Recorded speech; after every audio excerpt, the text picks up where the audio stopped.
comme l'objectif n'est pas atteint à chaque fois, on essaye de faire la deuxième étape, qui est certainement l'étape la plus importante des 3 étapes, la vérification. On ne peut pas vérifier si le crâne a été atteint de façon visuelle.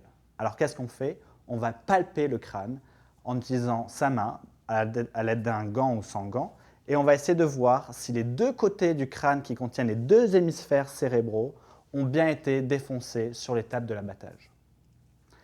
Si cette étape n'a pas été faite de façon performante, on revient à la première étape, l'abattage. Dans ce cas-là, le fusil n'est pas conseillé. On est à bord d'une chaloupe ou à bord du bateau. On ne veut pas risquer quelconque problème avec l'équipage. Donc on peut utiliser le gourdin qui est un outil réglementaire et aussi très efficace, ou encore utiliser la capique. L'avantage avec la capique est qu'on peut faire cette deuxième étape de vérification directement sur place, tout de suite après avoir fait l'étape 1.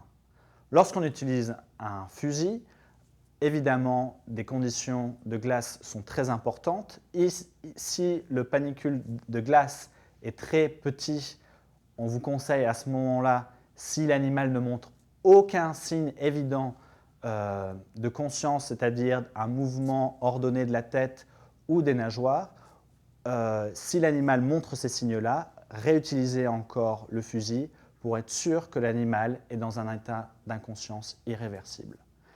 Si il a atteint ce stade-là, vous pouvez peut-être essayer de gaffer l'animal, le monter à bord et faire l'étape numéro 2 de vérification. Une fois que l'étape de vérification a été positive, c'est-à-dire que les 2 hémisphères du cerveau ont bien été défoncés, on peut passer à ce qu'on appelle l'étape 3.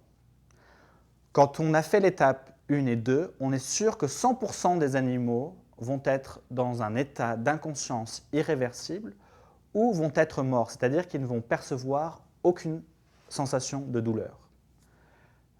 Ça ne veut pas dire que l'animal est mort. L'animal peut toujours être en train de respirer et son cœur peut toujours être en train de battre.